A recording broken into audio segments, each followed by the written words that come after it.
विश्व भूगोल श्रृंखला का यह अगला वीडियो है और आज हम पढ़ने वाले हैं विश्व के प्रमुख पर्वत। कल की क्लास में हम लोगों ने पर्वतों का वर्गीकरण समझा था और क्लास लगभग यहाँ पर ख़त्म हुई थी। जैसा कि देख पा रहे हैं आप, अगर क्वेश्चन पूछा जाए पर्वत श्रृंखला और पर्वत तंत्र में क्या अंतर है 5 नंबर या 3 नंबर में, तो अब मैं उम्मीद कर सकता हूँ कि आप इसको हैंडल कर पाएंगे। चलिए हम आगे बढ़ते हैं और प्रमुख भौतिक लक्षण में जो पर्वत वाला टॉपिक पढ़ रहे हैं उसमें आज हम सीखेंगे विश्व के प्रमुख पर्वत। वो 3 मार्कर्स में पर्वत पूछ रहा है। जैसे पिछले एग्जाम में यहाँ पर अफ्रीका महाद्वीप का एक पर्वत पूछा था, तो प्रत्येक महाद्वीप से वो एक पर्वत उठा के पूछ रहा है, खासकर वो पर्वत जो उसका बहुत प्रसिद्ध है। जैसे अफ्रीका का सबसे प्रसिद्ध पर्वत है किलिमंजारो। अब एशिया महाद्वीप का सबसे प्रमुख पर्वत है हिमालय, और हिमालय तो हम भारत में भी पढ़ेंगे। फिर वो पूछेगा उत्तर अमेरिका महाद्वीप, नॉर्थ अमेरिका महाद्वीप के पर्वतों के बारे में, फिर साउथ अमेरिका महाद्वीप के पर्वतों के बारे में, फिर ऑस्ट्रेलिया महाद्वीप के पर्वतों के बारे में, और जिस पर कोई ध्यान नहीं दे रहा है वो है अंटार्कटिका महाद्वीप। अरे भाई ये भी तो एक महाद्वीप है। तो 2 महाद्वीपों से प्रश्न पूछे जा चुके हैं। इसके बावजूद हम सभी महाद्वीपों के पर्वतों को अच्छे से समझेंगे और उनके 3-3 नंबर के फैक्ट निकालने की कोशिश करेंगे। शुरू करें। सबसे पहले शुरुआत करते हैं हम लोग उत्तर अमेरिका महाद्वीप के प्रमुख पर्वतों की। अब कल की क्लास देखना जरूरी है जिससे आपको ये समझ में आए कि बलित पर्वत क्या होते हैं, अवशिष्ट पर्वत क्या होते हैं, कैलिडोनियन पर्वत क्या होते हैं, चर्नियन पर्वत क्या होते हैं, क्योंकि अब ये वापस से रिवीजन तो नहीं होगा और रिवाइज भी नहीं करूंगा मैं। क्लियर है ये बात? चलो शुरू करते हैं। उससे पहले उत्तर अमेरिका महाद्वीप के मैप को थोड़ा सा दिमाग में बैठाओ। ये पूरा जो महाद्वीप आप देख रहे हैं ये है उत्तर अमेरिका महाद्वीप है। इस उत्तर अमेरिका महाद्वीप में मैक्सिको, मध्य अमेरिका, यूएसए और कनाडा जैसे देशों को शामिल किया जाता है। ये पूरा महाद्वीप जो आप देख पा रहे हैं ये हमारा उत्तर अमेरिका महाद्वीप है, जिसमें ये कनाडा है, ये यूएसए है। यूएसए को हिंदी में बोलेंगे संयुक्त राज्य अमेरिका। अब बार बार मैं संयुक्त राज्य अमेरिका की जगह यूएसए लिख दूंगा, यूनाइटेड स्टेट्स ऑफ अमेरिका। और यहाँ पर है ये मैक्सिको। जल राशियों के बारे में मैं बता दूं, मैप की जानकारी होना बहुत जरूरी है। ये वाली जो जल राशि आपको दिख रही है ये है मैक्सिको की खाड़ी। यहाँ पर जो जल राशि आपको दिख रही है ये है अटलांटिक महासागर। यहाँ पर जो जल राशि आपको दिख रही है ये है प्रशांत महासागर। स्थिति से प्रश्न पूछेगा और तुम्हारे पास अगर शब्द कम बच जाएं तो आप ऐसे लिख सकते हो कि फलाना पर्वत फलानी राशि के समानांतर या लंबवत है। उदाहरण के लिए मान लो मैं यहाँ पे कोई एक पर्वत बना देता हूँ, तुम्हारे पास अब कुछ शब्द नहीं है लिखने के लिए, लेकिन ये मैप याद आ रहा है। पर्वत जो कि द्वितीय क्रम की उच्चावच हैं, तो कैसे लिखोगे? कुछ भी याद नहीं आ रहा है।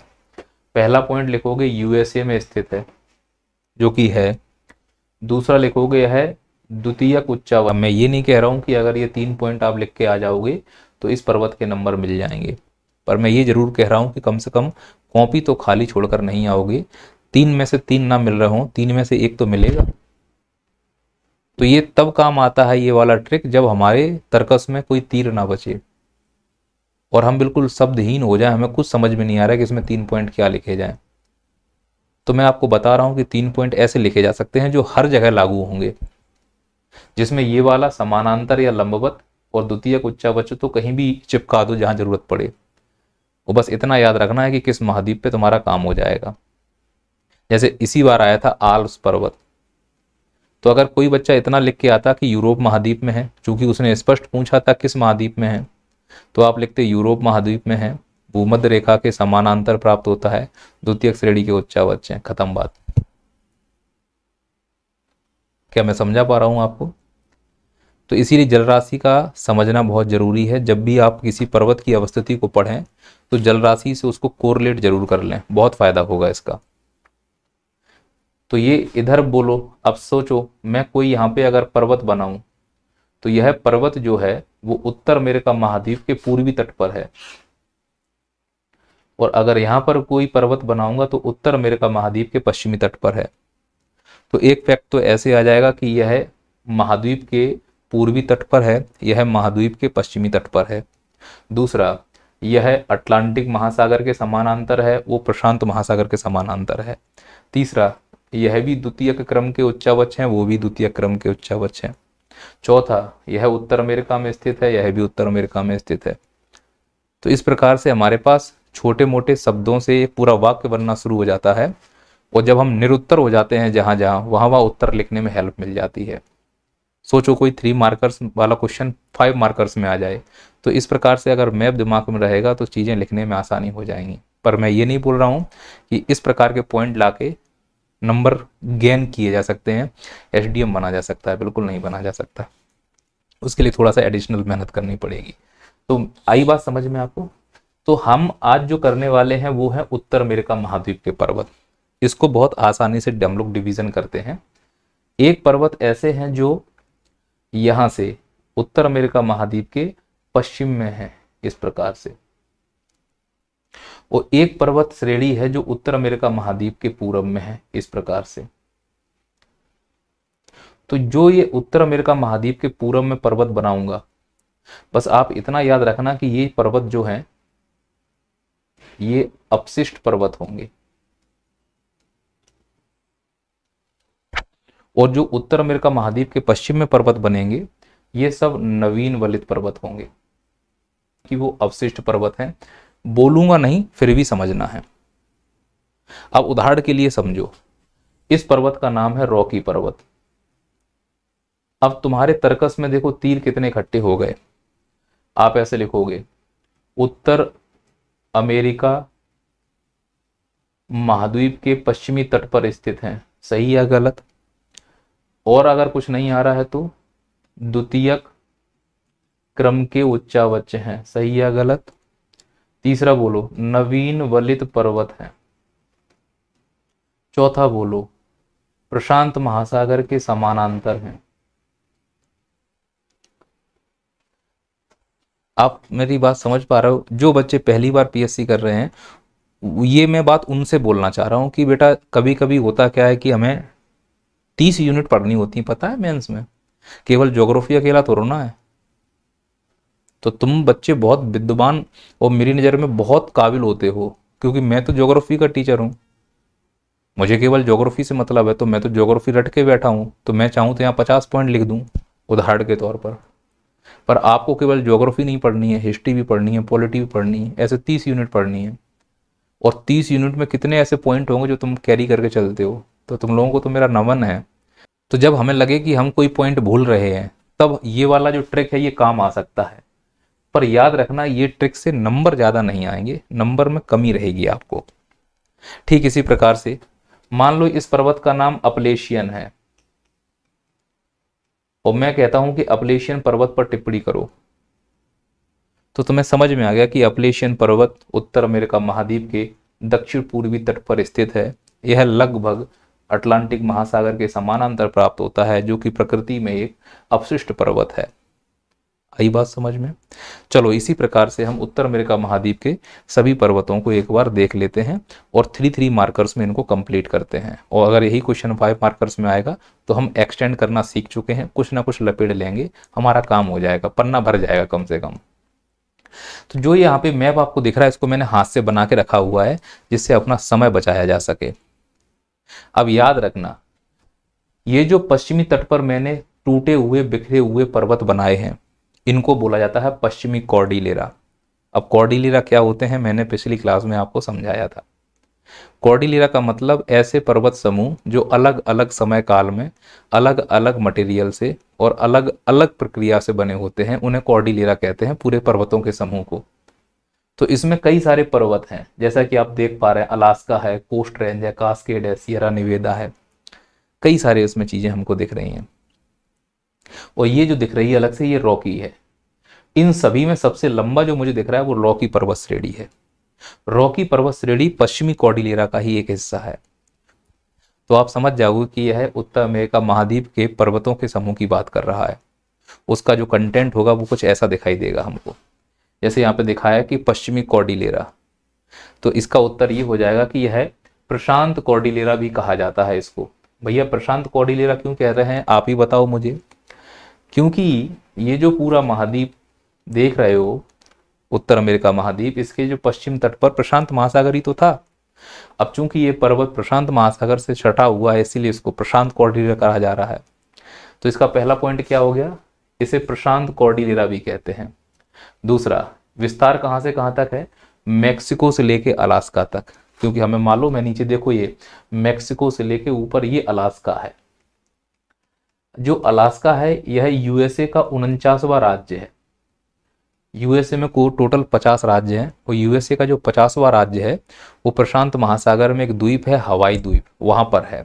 हवाई द्वीप को जो होनोलुलु है उसको प्रशांत महासागर का चौराहा कहा जाता है। और ये जो अलास्का है ये पहले रूस का हिस्सा हुआ करता था। यानी अलास्का से अगर इधर की ओर जाते हैं तो यहाँ पर एक जल संधि मिलती है जिसे कहते हैं बेरिंग जल संधि।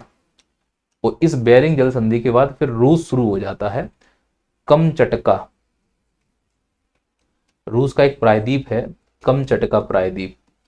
तो अमेरिका का अलास्का बेरिंग जल संधि के द्वारा कमचटका प्रायद्वीप से अलग होता है, जो कि रूस का हिस्सा है। तो अगर मैं ऐसे बोलूं कि उत्तर अमेरिका महाद्वीप, रूस एशिया में है, एशिया महाद्वीप से बेरिंग जल संधि के द्वारा अलग हो रहा है, सही बात है। अब ये भी दिख रहा है कि जो यूएसए है वो यहां तक फैला हुआ है, फिर इसके बाद कनाडा शुरू हो जाता है, फिर यूएसए आ जाता है। तो इसका मतलब यूएसए यहाँ पे भी है, फिर कनाडा है, फिर यूएसए है। तो अलास्का कनाडा का हिस्सा नहीं है, यूएसए का हिस्सा है। तो वो यही कह रहा है कि ये जो पश्चिमी कॉर्डिलेरा है यह मैक्सिको से लेकर अलास्का तक फैला हुआ है। एक पॉइंट और सब बच्चों को याद रखना चाहिए कि जब प्लेटें टकराती हैं, 3 प्रकार की प्लेटें टक्कर होंगी जो मैं आपको प्लेट टेक्टोनिक में पढ़ाऊंगा। ऐसा आपने सुना होगा। एक प्लेट होती है महाद्वीप, महाद्वीप को इंग्लिश में कहते हैं ओशनिक क्रस्ट, तो मैं इसको ओसी लिख दे रहा हूं। और एक होती है महासागर, महासागर को बोलते हैं, सॉरी, महाद्वीप को कहते हैं कॉन्टिनेंटल क्रस्ट और महासागर को कहते हैं ओशनिक क्रस्ट। अब होता क्या है कि जब ये प्लेटें टकराती हैं तो कई प्रकार के पर्वत बनते हैं। कैसे बनेंगे सोच कर देखो। अगर कॉन्टिनेंट से कॉन्टिनेंट टकराया तो इससे जो पर्वत बनेगा उसको कहते हैं अल्पाइन पर्वत, या मैं कहूं नवीन वलित पर्वत।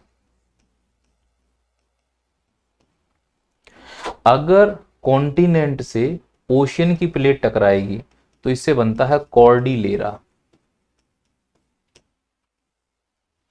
और अगर ओशियन से ओशियन टकराएगी तो इससे बनता है आर्कीपेलेगो। आर्कीपेलेगो का मतलब ज्वालामुखियों से निर्मित द्वीप समूह, ज्वालामुखियों से निर्मित द्वीप समूह। तो बताओ कॉर्डिलेरा कैसे निर्मित हुआ है। एक प्लेट महासागर की है और एक प्लेट महाद्वीप की है, इसके टकराने से कॉर्डिलेरा बन रहा है। प्लेट टेक्टोनिक में इस चीज को पढ़ोगे। तो वही हमें क्लास में समझना है कि अगर हमसे पूछा जा रहा है कि पश्चिमी कॉर्डिलेरा पर टिप्पणी करो तो बोल देना कि इसे प्रशांत कॉर्डिलेरा भी कहते हैं। मैक्सिको से लेकर अलास्का तक इसका विस्तार है और यह समानांतर श्रेणियों में विभाजित है। कई सारी समानांतर श्रेणियां दिख रही हैं, 1 2 3 4 5 6, सही बात है, समानांतर श्रेणियों में विभाजित है। और इसकी प्रमुख श्रेणियों में रॉकी है, अलास्का है, सियरा नेवादा है, कास्केड है, कोस्ट रेंज है। इस प्रकार से इस उत्तर को खत्म किया जा सकता है।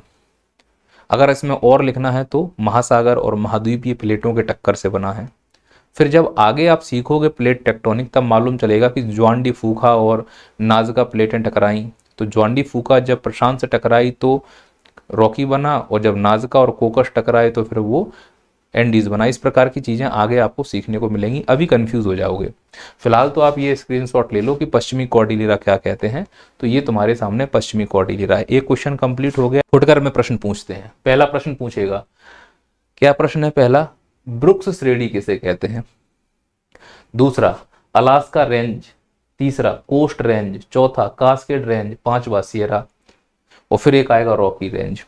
तो मैं क्लियर कर दूं कि जो मैंने इस प्रकार से लाइनें खींची हैं ये सब पर्वत हैं। और यहां पर देखो 2 पर्वतों के बीच में मैंने नीला रंग बनाया है। वो जो गोल गोल बनाए हुए हैं ये सब पठार हैं, ये सब क्या है? पठार हैं। और ऐसे पठार जो दो पर्वतों के बीच में पाए जाते हैं उनको अंतरा पर्वतीय पठार कहते हैं। तो इस हिसाब से जो नीले रंग में डब्बा है ये अंतरा पर्वतीय पठार है, जो ब्रुक्स रेंज और अलास्का रेंज के बीच में मिल रहा है। बोलो हाँ या ना। अगर ये पठार है तो इसका कोई नाम होना चाहिए, इसका नाम है यूकॉन का पठार। तो वहां कॉन्सेप्ट क्लियर हो गया। क्या कॉन्सेप्ट क्लियर हुआ? यूकॉन का पठार आ गया तो आप लिखोगे पहला पॉइंट, यह है द्वितीय क्रम के उच्चावच हैं। सिखाया है मैंने, पठार हो चाहे पर्वत हो, कुछ नहीं आ रहा है तो द्वितीय क्रम के उच्चावच हैं। दूसरा, यह उत्तर अमेरिका महाद्वीप में स्थित है। तीसरा, यह अंतरा पर्वतीय पठार का उदाहरण है। अंतरा पर्वतीय क्यों? क्योंकि दो पर्वतों के बीच में है। और ज्यादा तुम्हारे पास 5 नंबर में आ जाए तो बोल देना इस पठार के उत्तर में ब्रुक्स रेंज है और इस पठार के दक्षिण में अलास्का का रेंज है। ठीक इसी प्रकार से अब अगला पठार देखो, यह दो श्रेणियों के बीच में है। इस पठार के पूर्व में रॉकी है और इस पठार के पश्चिम में कोस्ट रेंज है। और काले रंग से मैंने यहाँ लिखा है, इसको ब्रिटिश कोलंबिया कहते हैं। ठीक इसी प्रकार से यहाँ ये मैंने लिखा है ऑरेंज कलर में, स्नेक कोलंबिया कहते हैं। इस पठार को हम ग्रेट बेसिन कहते हैं और जो हरे रंग का पठार है इसको हम कोलोराडो का पठार कहते हैं। अब कोलोराडो का पठार तो बहुत प्रसिद्ध है, पठार पढ़ाएंगे तो सबकी विशेषताओं भी पढ़ाऊंगा। फिलहाल अभी इतना समझ लो कि इसमें 1, 2, 3, 4 ये जो 4 हैं, अगर मेरा मैप देखोगे तो समझ में आ रहा है कि ये वाला, ये वाला, ये वाला और ये वाला दो पहाड़ियों के बीच में है। पर ये वाला जो दिख रहा है हमको, जिसका नाम है कोलोराडो, इसके इधर कोई पहाड़ी नहीं दिख रही है। इसका मतलब ये वाला पठार अंतरा पर्वतीय पठार नहीं है, बाकी ये सभी चारों अंतरा पर्वतीय पठार हैं। आई बात समझ में? ठीक इसी प्रकार से हमको श्रेणियों के बारे में पढ़ना है, क्योंकि क्लास तो पर्वतों के बारे में ही है। तो यहाँ पे लिखा हुआ है अलास्का। अब बताओ, अलास्का पश्चिमी कॉर्डिलेरा का हिस्सा है, पॉइंट। नवीन बलित पर्वत है, पॉइंट। 2 पॉइंट तो वैसे ही हो गए। तीसरा क्या लिखोगे? उत्तर अमेरिका में स्थित है। और सबसे बड़ी बात है कि अगर हम इनकी चोटियों को लिख देंगे तो फिर हमारा उत्तर सही हो जाएगा। जैसे अलास्का की सबसे ऊंची चोटी है माउंट मैकिनले, इसको देनाली चोटी के नाम से भी जानते हैं। कोस्ट रेंज की सबसे ऊंची चोटी है माउंट लोगन, जो कि कनाडा की सबसे ऊंची चोटी है। कोस्ट कास्केड की सबसे ऊंची चोटी का नाम है माउंट रेनियर। ठीक इसी प्रकार से सियरा नेवेदा, माउंट विटिनले। अब सर हमें तो याद नहीं हो रहा है, छोड़ दो। आप ये बताओ डायग्राम समझ में आया कि नहीं आया? तो जब डायग्राम समझ में आ गया तो फिर इनके बारे में फैक्ट लिख के रखा हूं, आप स्क्रीनशॉट ले लो। ठीक इसी प्रकार से इस वाले एरिया में आओ। मैंने बताया था कि जब मैं पूरब में कोई पर्वत बनाऊं तो समझ जाना कि वो अवशिष्ट पर्वत है। तो बताओ ये कैसा पर्वत है? अवशिष्ट पर्वत। क्या नाम है इसका? अपलेशियन। उत्तर अमेरिका महाद्वीप के पूर्वी, दक्षिण पूर्वी हिस्से में है और यह अटलांटिक महासागर के समानांतर है। यहाँ से कई सारी नदियां, पोटोमैक, हडसन जैसी नदियां जाके अटलांटिक महासागर में गिरती हैं। हडसन के किनारे न्यूयॉर्क शहर स्थित है, पोटोमैक के किनारे वाशिंगटन डीसी स्थित है। और जब ये नदियां गिर रही होती हैं तो जलप्रपात बनाती हैं। दूर से खड़े होकर देखने पर एक रेखा बनती है, जिसे जलप्रपात रेखा कहते हैं। तो अपलेशियन पर्वत एक जलप्रपात रेखा बनाता है। यहाँ पे दुनिया भर का कोयला भी प्राप्त होता है और प्रकृति में ये अवशिष्ट पर्वत है। अब इनके पूरे फैक्ट हैं जो यहाँ पे लिखे हुए हैं। सबसे पहले कौन सा वाला करना है? रॉकी। देखो, रॉकी पर्वत को मैंने 5 नंबर के हिसाब से लिखा हुआ है। इसमें आप चाहो तो 3 नंबर निकाल लेना। 5 नंबर कैसे? सबसे पहले बताओ रॉकी कहाँ है? तो बोलोगे यूएसए और मैक्सिको के दोनों सीमा में प्राप्त होता है। काफी लंबा पर्वत श्रेणी है। कैसा है ये? नवीन मुड़दार पर्वत है। अच्छा, पश्चिमी कॉर्डिलेरा का अंग है। ठीक है। इसकी सबसे ऊंची चोटी का नाम माउंट एल्बर्ट है, जिसकी ऊंचाई 4399 मीटर है। माउंट एल्बर्ट यूएसए की दूसरी सबसे ऊंची चोटी है। तो सबसे पहली ऊंची चोटी कौन सी हो जाएगी? Mount Denali. माउंट देनाली को मैकिनले के नाम से भी जानते हैं। और ये जो मैकिनले है यह अलास्का श्रेणी में स्थित है। और अलास्का हमने आपको दिखाया है, ये रही अलास्का वाली श्रेणी यहाँ पर। और अलास्का किसका हिस्सा है? यूएसए का। क्लियर है ये बात? कॉर्डिलेरा की सर्वोच्च श्रेणी अगर पूछा जाए कौन सी है? कॉर्डिलेरा का मतलब वही पर्वतों का समूह, उसमें कई सारे हैं, Coast Range, Cascade Range, Rocky. उसमें सर्वोच्च श्रेणी औसतन अगर देखी जाए तो रॉकी पर्वत है। इसीलिए पश्चिमी कॉर्डिलेरा को हम रॉकी पर्वत के नाम से जानते हैं। याद रखना, दक्षिण अमेरिका में जो एंडीज पर्वत हैं वो भी कॉर्डिलेरा कहे जाते हैं। इसीलिए उत्तर अमेरिका महाद्वीप के पश्चिमी कॉर्डिलेरा और दक्षिण अमेरिका महाद्वीप के पश्चिमी कॉर्डिलेरा। दिमाग में इस बात को रखना। अगर कुछ और एडिशनल जानना चाहते हो तो याद रखना, इस रॉकी पर्वत में ही संलग्न है 2-3 ज्वालामुखी चोटियां भी मिलती हैं। जैसे पोपा कैटापिटल मैक्सिको में है, माउंट सस्ता माउंट हुड यूएसए में है। इनको भी रॉकी की श्रेणी में ही शामिल करके देखा जाता है। आशा करता हूं कि ये कंटेंट आपको यहाँ तक समझ में आ गया होगा। आगे चलते हैं। माउंट अलास्का कहाँ था? बिल्कुल ऊपर। इमेजिन हो रहा है आप लोगों को अलास्का और ब्रुक्स के बीच में यूकॉन का पठार हुआ करता था, याद आ रहा है? अलास्का में क्या करेंगे? पहला बताओ किस देश में है? संयुक्त राज्य अमेरिका में। ठीक है, किसका भाग है? रॉकी पर्वत का उत्तरी भाग है। अच्छा, कहां तक फैला हुआ है? एल्यूशियन द्वीप तक इसका विस्तार है। एल्यूशियन द्वीप कहां पर है? ये जो निकला हुआ हिस्सा आपको दिखाई दे रहा है, ये वाला, ये एल्यूशियन कहलाता है। ये एक्चुअली एक गर्त है, एल्यूशियन गर्त के नाम से जाना जाता है यहाँ पे। तो ये जो यहाँ से ऐसे जा रहा है वो एल्यूशियन द्वीप तक फैला हुआ है। कहाँ से? मैक्सिको से लेकर ऊपर एल्यूशियन तक पूरा। हम बात किसकी कर रहे हैं? अलास्का की। तो अलास्का का विस्तार कहाँ तक है? गर्त तक देखने को मिलता है। एल्यूशियन की गर्त कहा जाता है उसको। तो इसीलिए कह रहे हैं कि जो अलास्का पर्वत है वो एल्यूशियन द्वीप तक फैला हुआ है। अलास्का की चोटी का नाम बताओ। यह चोटी है देनाली, इसको मैकिनले भी कहते हैं, जिसकी ऊंचाई 6194 मीटर है और यह यूएसए की सबसे ऊंची चोटी है। यूएसए की नहीं, उत्तर अमेरिका की भी सबसे ऊंची चोटी है। तो उत्तर अमेरिका महाद्वीप की सबसे ऊंची चोटी का नाम क्या है? माउंट देनाली या फिर माउंट मैकिनले। और इसका संबंध किससे है? अलास्का पर्वत श्रेणी से। और अलास्का पर्वत श्रेणी का संबंध किससे है? पश्चिमी कॉर्डिलेरा से या रॉकी पर्वत से। फिर अलास्का के ऊपर याद करो, यूकॉन पर्वत पठार के ऊपर, तो नाम है ब्रुक्स पर्वत। ब्रुक्स श्रेणी दिख रही थी आप लोगों को? जो ब्रुक्स श्रेणी है वो यहाँ पे बनी हुई है, ये रही। ये अलास्का है, बीच में यूकॉन है, फिर ब्रुक्स श्रेणी है। अब ब्रुक्स श्रेणी अगर 3 नंबर में पूछा जाए तो उसका कंटेंट क्या है?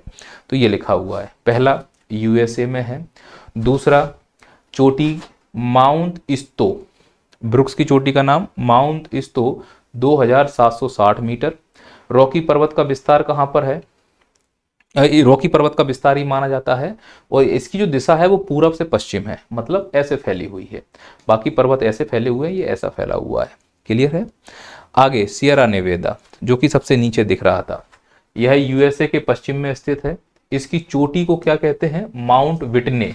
कितनी ऊंचाई है? 4418 मीटर। याद रखना, यह भ्रंश पर्वत की भांति दिखाई देता है। भले ही यह पश्चिमी कॉर्डिलेरा का हिस्सा हो, लेकिन यह भ्रंश पर्वत की भांति दिखाई देता है। फिर अगला है कास्केड रेंज, उसी का पार्ट है। ऊपर से अलास्का, फिर कोस्ट रेंज, फिर कास्केड रेंज, फिर सियरा नेवेदा। कास्केड रेंज में कनाडा और संयुक्त राज्य अमेरिका दोनों में फैला हुआ है। कैलिफोर्निया से लेकर वाशिंगटन इसकी लंबाई प्राप्त होती है। और माउंट रेनियर इसकी प्रमुख चोटी है, जिसकी ऊंचाई 4392 मीटर है। नोट याद रखना, जो कोस्ट रेंज है उसकी जो चोटी है उसका नाम है माउंट लोगन। माउंट लोगन कनाडा की सबसे ऊंची चोटी है। अब यहां से प्रश्न पूछा जाएगा, यूएसए की सबसे ऊंची चोटी माउंट मैकिनले, उत्तर अमेरिका की सबसे ऊंची चोटी माउंट मैकिनले, पर कनाडा की सबसे ऊंची चोटी माउंट लोगन। माउंट लोगन किस रेंज में स्थित है? कोस्ट रेंज में स्थित है। कोस्ट रेंज किसका पार्ट है? पश्चिमी कॉर्डिलेरा का पार्ट है। कैसे दिखाई देता है वो? ऐसे दिखाई देगा कि पश्चिमी कॉर्डिलेरा में अलास्का आता है, फिर उसके नीचे कोस्ट रेंज आता है, फिर आता है कास्केड, फिर आता है सियरा नेवेदा। इन सब में सियरा नेवेदा भ्रंश की भांति दिखाई देता है और इनके पीछे लंबी श्रेणी के रूप में मिलता है रॉकी पर्वत। और इस रॉकी की सबसे ऊंची चोटी का नाम है अल्बर्ट। चोटी का नाम क्या है? Mount Albert. और इन लोगों के बीच में मिलते हैं पठार। ये सब अंतरा पर्वतीय पठार हैं। केवल ये वाला याद रखना, जिसे बोलते हैं कोलोराडो का पठार, यह कोई अंतरा पर्वतीय पठार नहीं है। हालांकि ये जो मैं ग्रेट बेसिन की बात कर रहा हूँ, यह रहा ग्रेट बेसिन, जो सियरा नेवेदा और रॉकी के बीच में मिलता है। नाम भले ही बेसिन हो, पर यह एक प्रकार का मरुस्थल है। ऐसा क्यों है? यह मरुस्थल की भांति क्यों व्यवहार करता है? क्योंकि यहाँ पर अपतटीय पवनें हो जाती हैं या वृष्टि छाया क्षेत्र बन जाता है। ये तो आगे जब मानसून पढ़ाऊंगा या विश्व की जलवायु पढ़ाऊंगा तो मैं इस पर वापस से बात करूंगा। आशा करता हूं यहाँ तक तो आपको ये बात समझ में आ गई होगी। चलिए, सियरा नेवेदा, कास्केड रेंज। अब लास्ट कौन सा बचा है? अपलेशियन, जो कि उत्तर अमेरिका महाद्वीप के पूरब में स्थित था। इसमें कौन कौन आ जाएगा? यूएसए के दक्षिण पूरब में है, सही बात है। अवशिष्ट है और मुर्दार पर्वत भी है। यह माउंट मिसेल इसकी सबसे ऊंची चोटी है। कैलिडोनियन हलचल से इसका निर्माण हुआ था। ग्रीन, व्हाइट, ब्लैक और ब्लू रिज जैसे जो चोटियां हैं या श्रेणियां हैं इसका हिस्सा हैं। इसी ब्लू रिज में ये माउंट मिसेल चोटी स्थित है। कोयला क्षेत्र के लिए जाना जाता है, 75% से ज़्यादा कोयला इसी क्षेत्र में मिलता है अमेरिका का। यहाँ पर वाटरफॉल लाइन मिलती है, जहाँ हडसन एक नदी है जिसके किनारे न्यूयॉर्क स्थित है, और पोटोमैक एक नदी है जिसके किनारे अमेरिका की राजधानी वॉशिंगटन डीसी स्थित है। जैसी नदियां अटलांटिक महासागर में गिरकर जलप्रपात रेखा बना रही होती हैं, जब बोस्टन, न्यूयॉर्क इत्यादि जैसे शहर बड़ी स्टाइल से स्थित हैं। आशा करता हूँ ये बात यहाँ तक समझ में आ गई होगी। अगर स्पीड से बोल रहा हूँ, मेरी स्पीड स्लो कर लो। समझ में नहीं आ रहा है, पिछले वीडियो जाकर देखो, क्योंकि ये पीएससी का एग्जाम है जो फैक्चुअल पूछने लगी है आजकल। तो जो पूछ रही है वही मैं पढ़ा रहा हूँ। प्लेट टेक्टोनिक की क्लास कल होगी, इस पर हम बात करेंगे।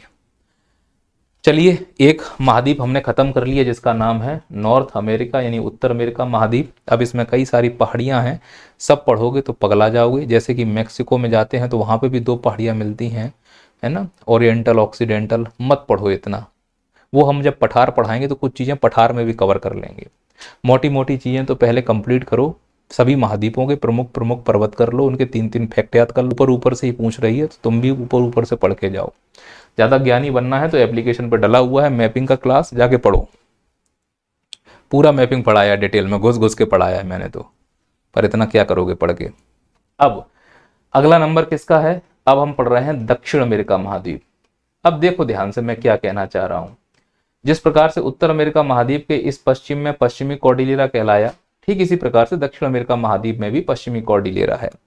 अब यह भी ओशिनिक क्रस्ट और कॉन्टिनेंटल क्रस्ट के टक्कर से बना है, इसीलिए इसको भी कॉर्डिलेरा कहते हैं। और यह पर्वत श्रेणी एंडीज के नाम से जानी जाती है। दुनिया की सबसे लंबी पर्वत श्रृंखला मानते हैं हम इसको। यह ऊपर से लेकर नीचे कुल 7 देशों में फैली हुई है और प्रमुख रूप से है दक्षिण अमेरिका महाद्वीप के पश्चिमी तट, यानी कि प्रशांत महासागर के समानांतर प्राप्त होती है। तो एंडीज को लेकर कैसे प्रश्न बन सकते हैं उसको देखिए। एंडीज को पश्चिमी एंडीज पर्वतमाला के नाम से भी जाना जाता है। यह वास्तव में एक नवीन वलित पर्वत है। यह अल्पाइन हलचल के कारण निर्मित हुई है, जिसमें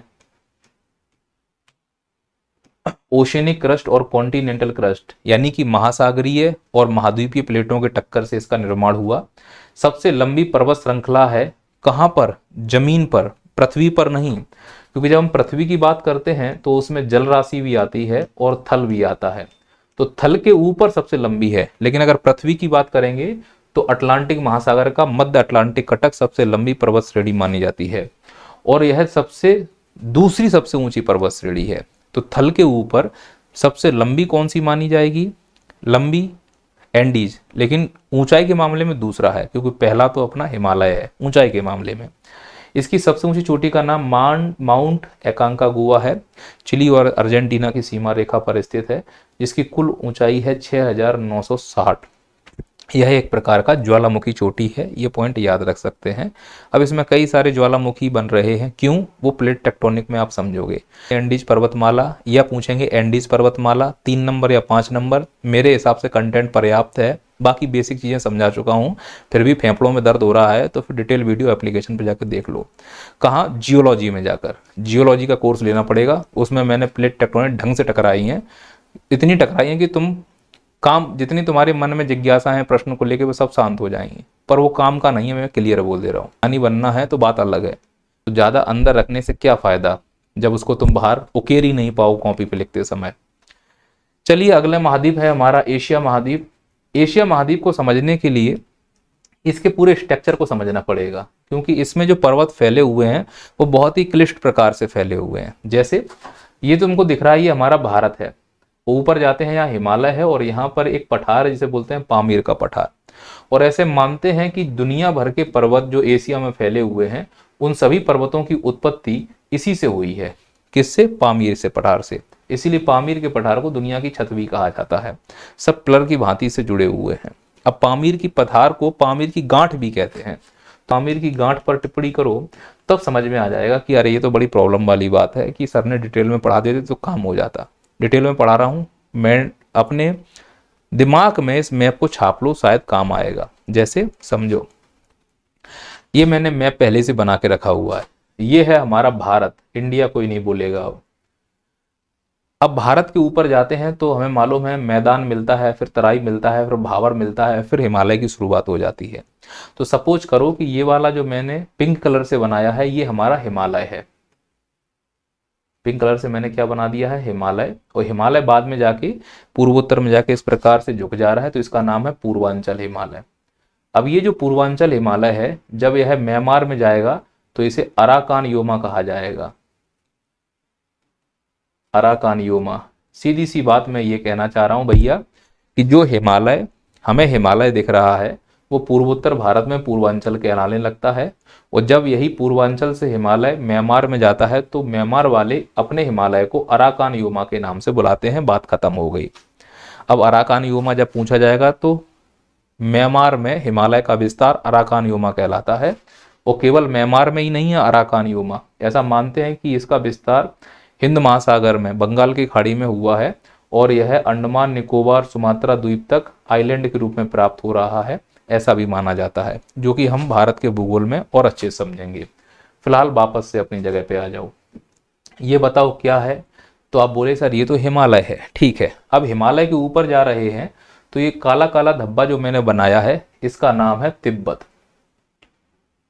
क्या नाम है, तिब्बत। यानी हिमालय के जस्ट ऊपर तुमको कौन सा पठार महल दिखाई देगा, तिब्बत का पठार। फिर तिब्बत के ऊपर गए, जो हरे रंग से दिख रहा है ना ये पहाड़ी है, इसका नाम है कुन लुन सान। अब बताओ तिब्बत का पठार किन दो पर्वत श्रेणियों के बीच में स्थित है, तो बोलोगे हिमालय और कुन लुन सान पर्वत के बीच में स्थित है। फिर ऊपर गए तो ये वाला हिस्सा दिख रहा है, ये है तारिम बेसिन। तारिम बेसिन में एक झील है लोप नूर झील, यहीं पर चीन अपना परमाणु परीक्षण करता है, ठीक वैसे जैसे हम लोग पोखरण में अपना परमाणु परीक्षण करते हैं राजस्थान में। लोप नूर झील है यहां पर। अब प्रश्न ये बनेगा कि जो कुनलुन सान पर्वत है इस पर टिप्पणी करो, तो बड़ी आसानी से टिप्पणी कर दोगे। बताओ कहाँ स्थित है, तारिम बेसिन और तिब्बत पर्वत के, तिब्बत पर्वत नहीं है, तिब्बत पठार के बीच में। फिर ये वाला हिस्सा देखो, जो नीले रंग का धब्बा दिखाई दे रहा है, यह एक मरुस्थल है जिसका नाम है तकला माकन मरुस्थल। चीन का मरुस्थल, इसका नाम है तकला माकन मरुस्थल। और इसके ऊपर जो हमको ये पहाड़ी दिख रही है इसका नाम है तियान सान। क्या नाम है, तियान सान। क्या मैं समझा पाया हूं आपको ये बात। अब यहां से कितने प्रश्न बनेंगे, पहला तो हिमालय पे प्रश्न बनेगा। हिमालय हम लोग कहाँ पढ़ेंगे, भारत में, जिसमें काराकोरम, लघु हिमालय, महान हिमालय, पीर पंजाल, धौलाधर, महाभारत श्रेणी, फलाना ठिकाना, सब हम भारत के भूगोल में कंप्लीट करेंगे। तो हिमालय उधार रहा भारत के भूगोल के लिए। बाकी जो दिख रहे हैं तिब्बत का पठार, पठार का लेक्चर में कंप्लीट करेंगे। अब ये पहाड़ियां हैं कुनलुन सान, तियन सान, इन पर काम करने की जरूरत है, जो कि मैंने यहाँ पे पहले से ही लिख के रखा हुआ है। जैसे मैंने आपको पढ़ाया अराकान योमा, तुम्हारे दिमाग में समझ में आया कि अराकान योमा कुछ नहीं है। इस प्रकार से जब हिमालय पूर्वोत्तर भारत में उत्तर से दक्षिण मुड़ जाता है तो म्यांमार में इसको अराकान योमा कहते हैं। बस उसी के बारे में यहाँ पे लिखा हुआ है। पहला पॉइंट बताओ, अराकान योमा कहाँ पर है, म्यांमार में। किस महाद्वीप पर, एशिया महाद्वीप पर। क्योंकि प्रश्न कैसे पूछ रहे हैं, आल्प्स पर्वत किस महाद्वीप पर है, उत्तर है यूरोप महाद्वीप पर। अराकान योमा कहाँ है, उत्तर है एशिया महाद्वीप में, भी कहाँ, म्यांमार में। कैसा पर्वत है, नवीन वलित पर्वत है। कैसे बना है, अल्पाइन हलचल से। क्लास से बेसिक तो क्लियर हो गया कि अगर नवीन वलित पर्वत लिख रहे हो तो अपने आप अल्पाइन लिख देना, दिक्कत क्या है, 2 पॉइंट बढ़ जाएंगे अगर कुछ याद नहीं आ रहा है तो। इसका विस्तार कहाँ तक हुआ है, अंडमान निकोबार तक। चोटी का नाम क्या है, हक्का बोराजी। एक्चुअली इसका चोटी ऐसा है, हकाका बोराजी। हक्का की जगह हकाका पढ़ते हैं, लेकिन हक्का बोराजी बोलते हैं वो लोग। तो ये हो गया तुम्हारा अराकान योमा 3 नंबर और 5 नंबर में। डायग्राम मैंने समझा दिया। कहाँ समझाया था, यहाँ पे, ये रहा अराकान योमा। अगला नंबर कौन है, कुनलुन सान, और कौन है, तियन सान। भाई को भी निपटा लो। पहले बात करते हैं तियान सान पर। अब तियान सान कहाँ है, समझ में आ रहा है। किससे निकला हुआ है, पामीर से। पामीर कहाँ था, ऐसा।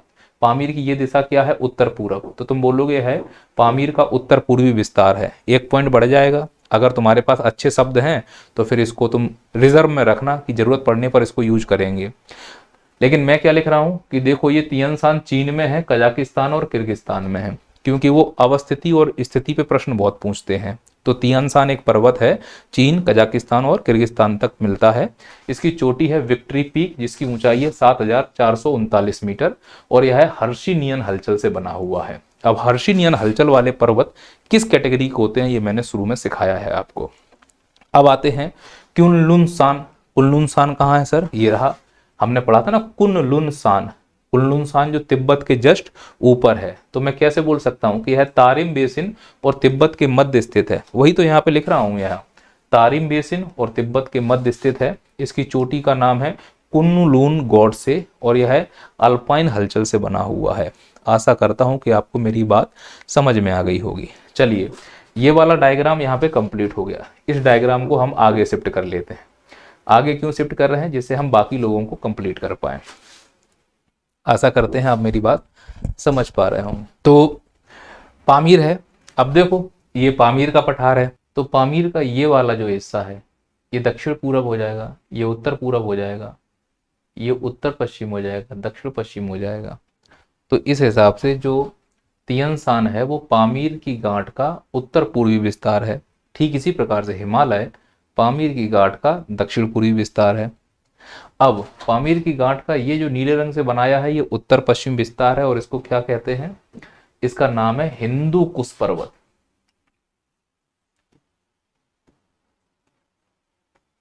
हिंदू कुश पर्वत। अब हिंदू कुश पर्वत जो यहाँ पे दिख रहा है, यहां पर एक चोटी है हिंदू कुश पर्वत पे जिसका नाम है त्रिच मीर, और यह पाकिस्तान की सबसे ऊंची चोटी है। इसका मतलब हिंदू कुश पर्वत पाकिस्तान में भी है, और हिंदू कुश पर्वत की जो त्रिच मीर चोटी है वो पाकिस्तान में स्थित है, जो कि पाकिस्तान की सबसे ऊंची चोटी है। पर हिंदू कुश अकेला पाकिस्तान में नहीं है, और भी कहीं है। तो पहले हिंदू कुश के फैक्ट समझो। देखो यहाँ पे पहला पॉइंट, हिंदू कुश पर्वत पाकिस्तान और अफगानिस्तान में फैला हुआ है। अच्छा, तुम्हें कुछ याद नहीं आए तो क्या याद रखोगे कि यहां पर है ये पामीर, तो तुम ऐसे लिखोगे हिंदू कुश पामीर की गांठ का उत्तर पश्चिम विस्तार है। एक लाइन मिल गई 5 नंबर में, अगर आ जाए, शब्द कम पढ़ रहे हो तो। चोटी कौन सी है इसकी, त्रिच मीर। कितनी ऊंचाई है, 7,708 मीटर, और यह है पाकिस्तान की सबसे ऊंची चोटी है, याद रखना। दर्रा इसमें कौन सा स्थित है, खैबर दर्रा, और यह हिमालय का पश्चिमी विस्तार माना जाता है। हिमालय का पश्चिमी विस्तार हिंदू कुश माना जाता है, जो पाकिस्तान के साथ साथ अफगानिस्तान में मिलता है, पर वास्तव में यह पामीर की गांठ का उत्तर पश्चिमी विस्तार है। मेरे हिसाब से इतना पर्याप्त है। अगर यह हिमालय का विस्तार है तो यह भी अल्पाइन हलचल से बना होगा, और यह भी बलित पर्वत होगा, और इसमें भी अवसादी और जलद चट्टानें होंगी, जो कि बलित पर्वत की विशेषताएं वो सब इसकी विशेषताएं हो जाएंगी। आई बात समझ में? तो अगर हिंदू कुश पूछा जाएगा तो बलित पर्वत की पूरी विशेषताएं घुसेड़ देना हिंदू कुश में। तो 5 नंबर में आए, कंटेंट बढ़ा लेना। 3 नंबर में आए, जैसे का तैसा छाप के चले आना। अब नीचे वाला हिस्सा देखो, ये जो दिख रहा है ना, जो ऑरेंज रंग से दिख रहा होगा, यह पामीर के गांठ का दक्षिण पूर्वी विस्तार है, और इसका नाम है यहां पर, इसका नाम है सुलेमान। इसको सुलेमान भी बोलते हैं पाकिस्तानी वाले। क्या नाम है इसका, सुलेमान। और इस सुलेमान का एक विस्तार है जिसे बोलते हैं किरथर, और यह किरथर की श्रेणी आगे जाती है और मकरान श्रेणी के नाम से जानी जाती है। यानी कुछ मैं ऐसा कहना चाह रहा हूं, ध्यान से सुनो, कि पामीर के पठार का दक्षिण पूर्वी विस्तार सुलेमान, सुलेमान का विस्तार किरथर, किरथर का विस्तार मकरान। इसी मकरान के तट पर सिंधु नदी अपना मुहाना बनाती, जहां पर ग्वादर पोर्ट है, जो कि आप नदियों में पढ़ोगे जब मैं भारत की नदियां या विश्व की नदियां पढ़ाऊंगा। तो फिलहाल ये जो किरथर है, इससे लेकर एक प्रश्न बन सकता है। यहां पर एक दर्रा है किरथर में, और उस दर्रे को कहते हैं उस दर्रे को कहते हैं बोलन दर्रा। क्या कहते हैं, बोलन दर्रा। तो एक खैबर दर्रा हमने कहां पढ़ा था, खैबर दर्रा पढ़ा है हमने हिंदू कुश में, और बोलन दर्रा कहां है, किरथर में। अब पहले हम किस पे बात कर लें, सुलेमान पर, फिर किस पे बात करेंगे, किरथर पर। पहले सुलेमान सुनो। यह पूरी तरह से पाकिस्तान में स्थित है। इसकी चोटी का नाम है तल्ख ए सुलेमान। यह अल्पाइन हलचल से बना है, बाकी चीजें जोड़ लेना, नवीन वलित पर्वत है। पामीर की गांठ का दक्षिणी विस्तार है, एक्चुअली दक्षिण पूर्वी विस्तार है। समझ पा रहे हो? फिर जब ये विस्तार आगे गया किरथर बना, तो फिर किरथर पर्वत सुनो कि सुलेमान श्रेणी का दक्षिणी विस्तार है, सही बात है। इसमें दर्रा कौन सा है? बोलन दर्रा। और यह श्रेणी अरब सागर में जाके किस नाम से जानी जाती है? मकरान श्रेणी के नाम से जानी जाती है। आशा करता हूं कि यह पॉइंट आपको समझ आ गया होगा। अब आगे तो यहां तक आ गए हम, सुलेमान हो गया, किरथर हो गया, मकरान हो गया, हिंदुकुश हो गया। अब यही पामीर की गांठ और आगे जा रही है, पामीर नोट बोलते हैं इसको, और आगे जा रही है। जैसे ही आगे जाएगी तो फिर क्या होगा? ये वाला लाल रंग से दिख रहा है और ये ऊपर तुमको दिख रहा है नीचे वाला,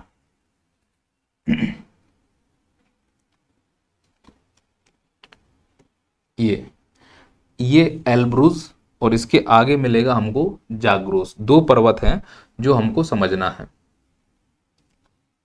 एल्ब्रुज और जाग्रोस। ध्यान सुनना मेरी बात को। कहां गया मैप? ये वाला लाल रंग से, यानी मैं ये बोल सकता हूं कि सुलेमान या किरथर का विस्तार जब ईरान में होता है तो उसको जाग्रोस श्रेणी कहते हैं।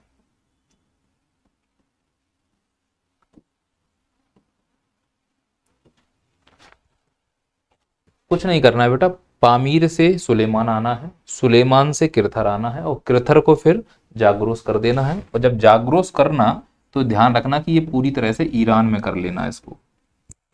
ठीक इसी प्रकार से पामीर से निकला हिंदुकुश, हिंदुकुश आगे गया ईरान में तो नाम बदल गया, और नाम बदल गया तो यह हो गया एल्ब्रुज। इस श्रेणी का नाम जो काले रंग में दिख रही है इसका नाम एल्ब्रुज हो गया। इसी एल्ब्रुज में यहां पर एक चोटी है जिसका नाम है देवमंद, और यह ईरान की सबसे ऊंची चोटी है, और यह मृत ज्वालामुखी का भी सबसे अच्छा उदाहरण है।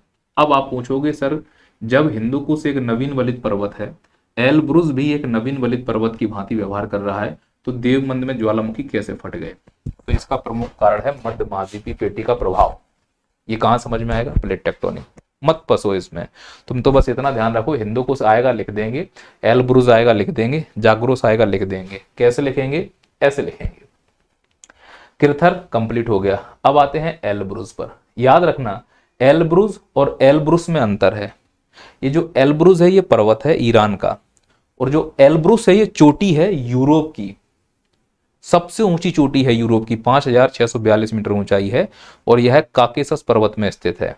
और यूरोप से अभी पर्वत पूछा था आल्प्स, माउंट ब्लांक उसकी चोटी है, जो यूरोप की दूसरी सबसे ऊंची चोटी है, फ्रांस में स्थित है। तो एल्ब्रुस पूछ रहा है कि एल्ब्रुज पूछ रहा है, इन दोनों में फर्क है, ध्यान रखना, गलती करके मत आना।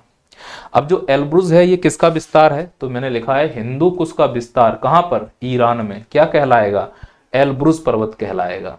चोटी का नाम बोलो, देवमंद। किसकी ऊंची चोटी है? ईरान की। कितनी ऊंचाई है? 5610 मीटर। कैसी चोटी है? ज्वालामुखी चोटी है। तो कुल मिला के यह कैसा पर्वत की भांति व्यवहार कर रहा है? ज्वालामुखी पर्वत की भांति व्यवहार कर रहा है। पर ये तो नवीन वलित पर्वत की श्रेणी का विस्तार है, फिर ज्वालामुखी कैसे आए? तो लिख देना मध्य महाद्वीपीय पेटी का प्रभाव है, इसीलिए इस प्रकार का कार्ड यहां दिखता है। ठीक वैसे ही जैसे हिमालय में द्रास क्षेत्र में ज्वालामुखी के साक्ष्य मिलते हैं। क्यों? क्योंकि ओशनिक क्रस्ट का कुछ पार्ट नीचे सबडक्ट हुआ होगा और वॉल्केनिक इरप्शन के रूप में वहां पे उभरा होगा। ये बातें ऊपर से जाएंगी, इसीलिए जो फैक्ट बता रहा हूं उनको रट लो, जब समय आएगा तो तुम्हारे भी हाथ पीले किए जाएंगे।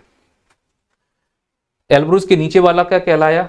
एल्ब्रुज के नीचे वाला कहलाएगा जाग्रोस पर्वत। जाग्रोस में कहां पर है? ईरान में। किसका विस्तार है? मकरान का उत्तर पश्चिम विस्तार है। कैसा पर्वत है?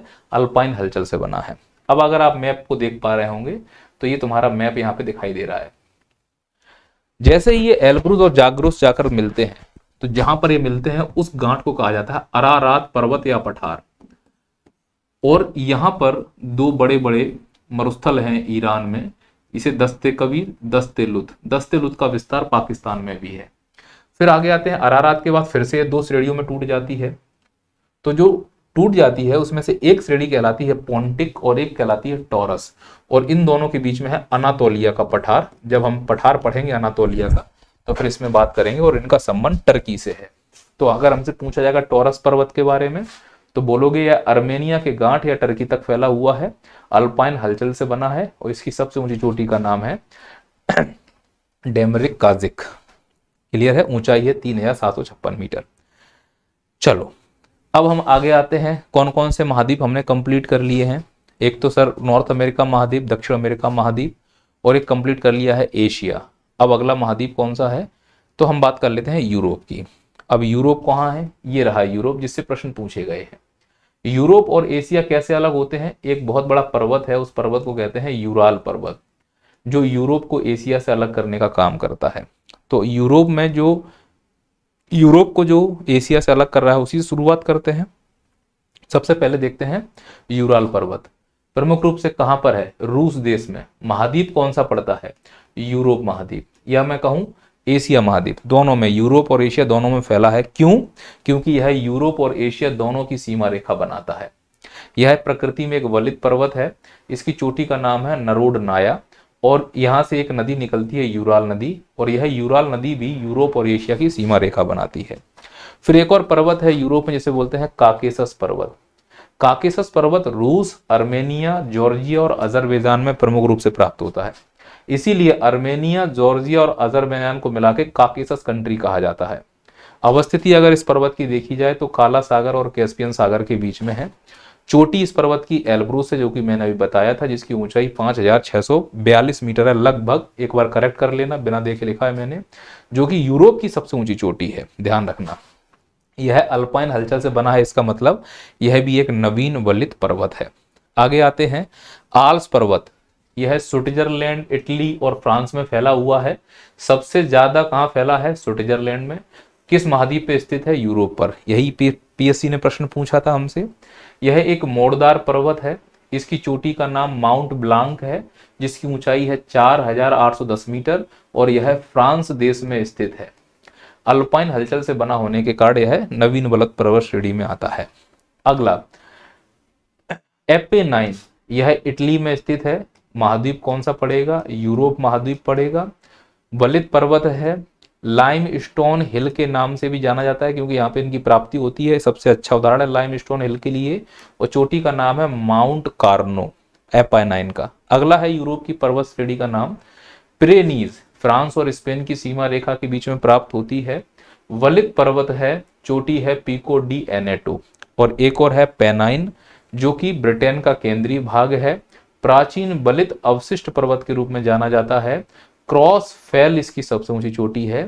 पहाड़ियों के रूप में इसे बैकबोन ऑफ इंग्लैंड के रूप में भी जाना जाता है। यूरोप में एक पर्वत और है, जिसे बोलते हैं ब्लैक फॉरेस्ट। यह जर्मनी के पश्चिम में स्थित है। कुल मिला के अगर इसको मैं जर्मनी मान लूं और इधर वाले हिस्से को ये मैं फ्रांस मान लूं, तो ये वाला हिस्सा फ्रांस का पूर्वी भाग हो जाएगा, ये वाला हिस्सा जर्मनी का पश्चिम हो जाएगा। इसको मैं कह रहा हूं ब्लैक फॉरेस्ट, इसको मैं कह रहा हूं वॉसजेर। इन दोनों के बीच में है राइन नदी, जो भ्रंश घाटी में बहती है। तो ब्लैक फॉरेस्ट जर्मनी के पश्चिम में है, भ्रंश पर्वत है हर्सिनियन समय काल में बना। ठीक इसी प्रकार से वॉसजेस फ्रांस के पूरब में स्थित है। हॉर्स्ट पर्वत है, यह भी हर्सिन काल में बना। बस फर्क इतना है कि ये एक ब्लॉक पर्वत है, ये एक हॉर्स्ट पर्वत है। जूरा पर्वत, यह फ्रांस यूरोप में स्थित है।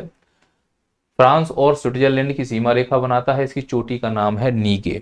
तो इस प्रकार से यूरोप के प्रमुख पर्वत हमने कंप्लीट कर लिए। अब आते हैं अफ्रीका के पर्वतों पर। अफ्रीका महाद्वीप आपको ये दिख रहा है। इस अफ्रीका महाद्वीप में अगर आप देखोगे तो यहाँ पर है एटलस पर्वत, जो अफ्रीका के उत्तर पश्चिम में स्थित है। यहाँ पे दक्षिण पूर्व में ड्रैकेंसबर्ग पर्वत, पूर्वी भाग में किलिमंजारो केन्या पर्वत, एल्गन पर्वत और राउवेंजोरी, और पश्चिमी भाग में कैमरून पर्वत स्थित है। एक एक करके बात करते हैं। सबसे पहले एटलस पर्वत। कैसा पर्वत है एटलस, नवीन वलित पर्वत है। 3 देशों में फैला हुआ है, अल्जीरिया, मोरक्को और ट्यूनीशिया। इस पर्वत की सबसे ऊंची चोटी का नाम है माउंट टोबोकुल, जिसकी कुल ऊंचाई 4165 मीटर है, और यह चोटी मोरक्को देश में है। और अगर श्रेणी की बात करें तो हाई एटलस श्रेणी। यह कई श्रेणियों में बटा हुआ पर्वत है, high Atlas, mid Atlas, anti Atlas, Sahara Atlas, maritime Atlas. 5 number में आएगा, छाप के चले जाना, काम हो जाएगा। अगला है माउंट कैमरून, जो कि अफ्रीका महाद्वीप के पश्चिम भाग में स्थित है। यह एकमात्र सक्रिय ज्वालामुखी पर्वत है अफ्रीका महाद्वीप का, ठीक वैसे जैसे एटलस एकमात्र वलित पर्वत है अफ्रीका महाद्वीप का, ठीक उसी प्रकार से कैमरून एकमात्र सक्रिय ज्वालामुखी पर्वत है। इस कैमरून के इस वाली ढाल पर, जो कि गिनी की खाड़ी की तरफ है, यहाँ पर आर्द्र हवाएं आती हैं और ढाल के सारे ऊपर चढ़ती हैं और ढेर सारी वर्षा करती हैं। इसीलिए पूरे अफ्रीका में सबसे आर्द्र स्थान अगर कहीं होगा तो कैमरून पर्वत का पश्चिमी ढाल। तो अफ्रीका में सर्वाधिक वर्षा अगर कहीं प्राप्त होती है किसी पर्वत पर तो वो कैमरून है, और यहाँ पर लोहे भंडार की प्राप्ति होती है। 3 नंबर के हिसाब से मेरे हिसाब से पर्याप्त है। किलिमंजारो MPPSC के द्वारा पूछा गया है। यह तंजानिया में स्थित है, जो कि मृत ज्वालामुखी का उदाहरण है। इसकी सबसे ऊंची चोटी का है 5895। अफ्रीका महाद्वीप की सबसे ऊंची चोटी है किलिमंजारो। कहवा कॉफी जैसा एक पदार्थ होता है, उसकी खेती के लिए जाना जाता है। खेती का मतलब इसकी ढलानों पर होती है, और इसे माउंट कीवो के नाम से भी जानते हैं। इसका उपनाम माउंट कीवो है। ऐसा ही एक पर्वत है राउवेंजोरी, जो माउंटेन ऑफ द मून के नाम से जाना जाता है। अफ्रीका महाद्वीप में युगांडा और जायरे की सीमा रेखा पर है। यह एक ज्वालामुखी पर्वत की भांति व्यवहार करता है। एल्गन, जो कि युगांडा पर है, इसकी सबसे ऊंची चोटी का नाम है बाग गई चोटी 4210 मीटर। यह भी ज्वालामुखी पर्वत की भांति व्यवहार करता है। ड्रैकेंसवर्ग पर्वत, आप बोलोगे सर आपने कहा था कि कैमरून एकमात्र ज्वालामुखी पर्वत है अफ्रीका महाद्वीप का। मैं कह रहा हूं एकमात्र सक्रिय ज्वालामुखी पर्वत है, और MPPSC ने 2022 मेंस में 3 सक्रिय ज्वालामुखी पर्वतों के उदाहरण पूछे थे। अगर कोई कैमरून लिख के आता, अच्छा बच्चा तो वो होता कि 3 अलग अलग महाद्वीपों के उदाहरण लिख के आता। 3 अलग अलग महाद्वीपों के उदाहरण लिख के आता। ये देखिए आप टोपोग्राफी, अगर आप देख पा रहे होंगे, शायद मैं यहाँ पर क्लियर कर दूं। इस टोपोग्राफी में जब आप देखोगे तो पूरा अफ्रीका दिखाई दे रहा है। तो ये वाला हिस्सा पूरा पर्वतों से घिरा हुआ है, और मैंने शुरू में समझा दिया था पूर्वी उच्च भूमि क्या होता है, फलाना क्या होता है। अगला महाद्वीप है ऑस्ट्रेलिया महाद्वीप। ऑस्ट्रेलिया के पूर्वी भाग में जो प्रमुख पर्वत है उसे ग्रेट डिवाइडिंग रेंज के नाम से जाना जाता है, जो यहाँ से लेकर नीचे तक फैला हुआ है। मानते हैं तस्मानिया तक भी इसकी प्राप्ति होती है। इसको ईस्टर्न हाईलैंड के नाम से भी जाना जाता है। इसकी लंबाई लगभग 35,000 किलोमीटर है। अगर इसके अंग देखे जाएं तो इसमें स्नोवी माउंटेन है, न्यू इंग्लैंड पठार है, ऑस्ट्रेलिया का आल्पस है, ग्लम्पिक्स माउंटेन है, ब्लू माउंटेन है। इसकी सबसे ऊंची चोटी है वो है माउंट कोसिस्को। ऑस्ट्रेलिया में जो ऑस्ट्रेलियन आल्प्स उसमें यह स्थित है, जिसकी ऊंचाई है 7310 फीट बोल रहा हूं मैं। तो इस प्रकार से हमने कुछ महाद्वीपों को और उनके पर्वतों को स्पीड से कंप्लीट किया। अब इसके अलावा थोड़े बहुत जो पर्वत रह रहे हैं वो पठार के रूप में है, तो उनको अपन पठार में कंप्लीट कर लेंगे। आशा करता हूं मेरी बात आपको समझ में आ गई होगी। स्पीड ज़्यादा हो गई हो तो कंट्रोल करो। कल मिलते हैं अगले वीडियो में। जय हिंद, जय भारत। एक और बात, प्लेट टेक्टोनिक सिद्धांत का जो क्लास है वो अब आपको एप्लीकेशन पे मिलेगा, है ना, क्योंकि वो मैंने जियोलॉजी में पढ़ाया था, वही मैं उठा कर ट्रांसफर कराऊंगा। वापस से मेहनत नहीं करूंगा। बाकी मेरा मूड है मैं पढ़ा दूं। चलिए।